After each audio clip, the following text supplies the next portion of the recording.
بسم اللہ الرحمن الرحیم۔ السلام علیکم ورحمۃ اللہ وبرکاتہ۔ آپ سے مخاطب ہیں پروفیسر مفتی محمد عامر سلطانی۔ آج کے اس لیکچر کے اندر ہم آپ کو یہ بتائیں گے کہ انٹرویو کی تیاری کیسے اور کب کرنی ہے، کہاں سے کرنی ہے۔ یاد رکھیں، ٹیسٹ دینے کے بعد سب سے بڑی غلطی جو لوگ کرتے ہیں وہ یہ ہے کہ جو کچھ انہوں نے پہلے محنت کی ہوتی ہے اور پڑھا ہوتا ہے اس کو وہ اب بھلا دیتے ہیں۔ رزلٹ آتا ہے تقریباً 1.5 سے 2 ماہ 2.5 ماہ اتنے لگ جاتے ہیں، تو تب تک لوگ رزلٹ کا انتظار کرتے ہیں کہ کب رزلٹ آئے گا، رزلٹ میں نام آئے گا تو پھر ہم تیاری کریں گے۔ تب تک جو کچھ انہوں نے پہلے پڑھا ہوتا ہے وہ بھی سارا بھول چکا ہوتا ہے، جس کی وجہ سے اکثر لوگ انٹرویو میں جا کر ناکام ہو جاتے ہیں کہ ان کے کنسیپٹ کلیئر نہیں ہوتے، ان کو وہ چیزیں مستحضر نہیں ہوتی، چاہے انہوں نے 16 سال پہلے یا ایم فل کیا ساتھ اور ان کے پاس صلاحیت ہے، لیکن جب سب کچھ پرانا ہو چکا ہوتا ہے تو اس لیے اس وقت ان کو کچھ بھی نہیں آ رہا ہوتا سمجھ کے بھئی اب 6 دن بعد انٹرویو ہے، 5 دن بعد انٹرویو ہے، ہفتہ مشکل سے ملتا ہے، تو اب ہم کیا کریں۔ وہ دوڑ رہے ہوتے ہیں اب پھر اپنے انٹروڈکشن کے اندر کہ انٹروڈکشن اپنا تیار کریں اور پھر کیسے ہم کس لباس میں جائیں، کس تیاری میں جائیں، جوتا کون سا، اس میں پورا ہفتہ گزر جاتا ہے اس کا۔ تو میرا آپ سب کو مشورہ یہ ہے، جنہوں نے ٹیسٹ دیا ہے اگر فیمیل ہے تو وہ تقریباً 40 سے اوپر جس کے بھی چانس ہیں اب وہ آپ انٹرویو کی تیاری کریں، اور اسی طرح جن کے 50 سے اوپر نمبر ہیں میل کے اندر وہ انٹرویو کی تیاری کریں، چاہے ان کا میرٹ بنے یا نہ بنے، لیکن ایک بات ضرور ہے، اگر بن گیا میرٹ تو آپ کو پریشانی ہوگی اور یہ پریشانی ساری زندگی رہے گی۔ اگر اللہ نہ کرے اس کا انٹرویو اچھا نہ ہوا تو پھر یہ پریشانی اس کی ساری زندگی رہے گی کہ کاش میں انٹرویو کی تیاری کر لیتا۔ لیکن اگر انٹرویو کی تیاری کر لی آپ نے، خدا نہ کرے آپ کا نام نہیں آتا، آپ کا نام میرٹ نہیں بھی بنتا، تو آپ کا یہ نالج، یہ علم، یہ جو آپ نے پڑھا ہوگا یہ ضائع نہیں ہوگا، بلکہ یہ کسی نہ کسی موقع پر آپ کے کام ضرور آئے گا۔ علم ہمیشہ انسان کو آگے لے جاتا ہے، پیچھے نہیں لے جاتا۔ کچھ لوگ ایسے ہوتے ہیں کہ میں بھئی اگر تیاری کروں تو کہاں سے کریں، ہم خود کریں یا پھر کسی سے کریں۔ تو یاد رکھیں، ایک خود کریں اگر آپ کی عادت ہے پڑھنے کی، آپ کا شیڈول بالکل ٹھیک ہے، آپ پڑھائی میں شوق رکھتے ہیں، جذبے والے ہیں، اور کوئی دنیا کی مصروفیت آپ کو پڑھائی سے نہیں روک سکتی، تو پھر تو آپ خود تیاری کریں اور آپ کتابوں کو خود پڑھ بھی سکتے ہیں، تو یہ تو ٹھیک ہے۔ لیکن یاد رکھیں، دنیا میں کوئی کام بھی استاد کے بغیر نہیں ہوتے۔ آپ نے پہلے 16 سال 18 سال 20 سال ایجوکیشن حاصل کی ہے تو استاد سے کی ہے، تو یہ بھی گویا کہ اس پر آپ نے اتنی محنت کی تھی کہ ہر ڈگری میں آپ نے رات دن ایک کر دیے تھے، پیپروں کی راتوں میں پڑھنا، وہ سب کچھ۔ اب ان ڈگری کا اب رزلٹ کا یعنی ایک فصل کو کاٹنے کا وقت ہے، اس پر آپ آ کر 2 5 10 ہزار کو بچانے کے لیے آپ کہیں کہ بھئی اب یہ 2 4 ہزار چلا نہ جائے تو میں تیاری نہیں کرتا، بس خود میں دیکھ لوں گا بعد میں۔ تو ایسے لوگ تیاری، یہ ہوتا ہے کہ دن میں کوئی کام آ گیا چلو شام کو کریں گے، شام کو پھر کوئی مصروفیت مل گئی صبح تیاری کریں گے۔ تو سب سے بڑی بات یہ ہوتی ہے، کسی بھی آپ اکیڈمی یا کسی استاد سے اگر آپ پڑھتے ہیں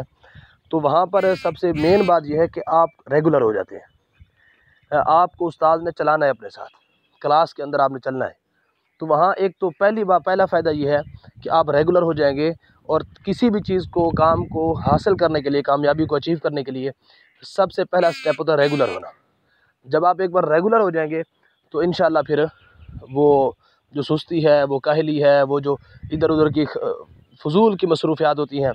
وہ انشاءاللہ آپ کے قریب نہیں آئیں گی۔ دوسرا یہ ہے کہ ایک استاذ ہے جس نے خود پی پی ایس سی سے وہ سارا کچھ مرحلے طے کر چکا ہے، وہ جب آپ کو گائیڈ کرے گا تو وہ ساری راہیں بتائے گا کہ کہاں پر جس طرح ایک مشکل ہے، کہاں پر آسانی ہے، کہاں پر آپ نے کس ٹرک کو اپنانا ہے، کیا کرنا ہے۔ تو وہ ساری راہیں جو اس نے مشکلات فیس کی ہوتی ہیں وہ ساری بغیر کسی یعنی آپ کو مشکلات فیس کیے آپ تک وہ پہنچا دیتا ہے کہ یہ مشکلات ہو سکتی ہیں، آپ ان کے لیے پہلے سے تیار ہو کے جائیں، اور پھر کس کس نوعیت کے سوال ہوتے ہیں اور آپ نے اس کا کیا جواب دینا ہوتا ہے۔ ہر سوال جواب دینے کا متحمل نہیں ہوتا، ضروری نہیں ہے کہ ہر سوال کا آپ جواب دیں، اور دوسرا یہ کہ اگر کوئی جواب آپ کو نہیں آتا تو آپ نے وہاں پر کیا ریئیکٹ کرنا ہے، آپ کے چہرے کے تاثرات کیا ہونے ہیں، آپ کا لب و لہجہ کیسا ہونا چاہیے، آپ کے الفاظ کی جو انتخاب ہے چناؤ ہے وہ کیسا ہونا چاہیے. اگر وہ پینل کے ساتھ آپ کی کوئی بحث ہوتی ہے، ان کی رائے آپ کی رائے سے مختلف ہے، یا آپ جو رائے دے رہے ہیں اس رائے سے انہوں نے اتفاق نہیں کیا، انہوں نے کہا بالکل آپ غلط کہہ رہے ہیں، آپ کو انہوں نے ریجیکٹ کر دیا، تو پھر آپ نے کیا ان کے سامنے اپنا رویہ دکھانا ہے، پھر کیسے آپ نے اپنے چہرے کے تاثرات کو جو ہے نا وہ بالکل نارمل رکھنا ہے. تو یہ ساری چیزیں آپ کو استاد ہی بتا سکتا ہے.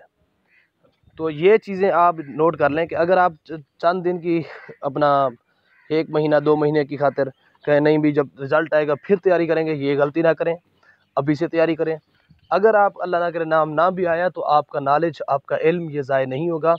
کسی نہ کسی موڑ پر یہی چیزیں آپ کے کام آ جاتی ہیں. یہ دنیا میں ہم نے دیکھی ہیں کہ ایک چیز ہم نے حاصل کسی اور چیز کے لیے کی تھی، یعنی مقصد جب حاصل کر رہے تھے وہ کوئی اور چیز تھی، مقصود کچھ اور تھا، لیکن وہاں وہ مقصود حاصل نہیں ہوا. کسی اور مقام پر جا کر اسی چیز نے ایسا بینیفٹ دیا کہ ہم پچھلی چیز کو، پچھلے نقصان کو، ناکامی کو بھول جاتے ہیں. تو ہو سکتا ہے یہ آپ کا نام نہ بھی ہے تب بھی آپ تیاری کر جائیں تو کوئی اور مقام ایسا ہے کہ وہاں پر یہی چیز آپ کے کام آ جائے اور آپ آگے نکل جائیں. تو اسلامیہ آن لائن کے اندر ہم تیاری کروا رہے ہیں کلاس کی. ایک انٹرویو سیشن جاری ہے، اس میں ہمارا جو طریقہ کار ہے اس میں انٹرویو کی تیاری بھی ہو رہی ہے، اور ساتھ اگر کوئی آپ GAT test, P H D, M Phil یا کسی اور کے ریٹن ٹیسٹ میں، فیڈرل میں یا دوبارہ پی پی ایس سی میں آپ اگر اپیئر ہوں گے تو انشاءاللہ آپ اس میں آپ کو ناکامی نہیں ہوگی. تو اس کی وجہ یہ ہے کہ ہمارا تیاری کرانے کا جو ایک انداز ہے وہ رٹا والا سسٹم نہیں ہے کہ ہم رٹا لگوا دیں اور پیپر ہو جائے، پیپر کے بعد آپ پھر زیرو پہ آ جائیں. ایسا نہیں ہوگا.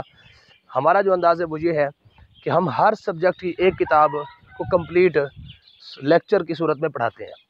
اس کے بعد دوسرا کام جو اسی سبجیکٹ کے حوالے سے ہے، یعنی علوم القرآن کو مثال کے طور پر لے لیں.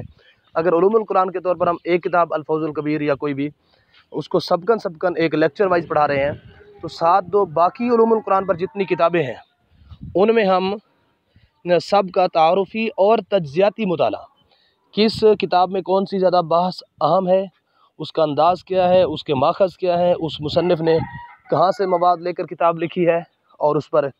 کیا تنقید کی گئی ہے. تو یہ ساری باتیں تقریباً انٹرویو میں پوچھی جاتی ہیں.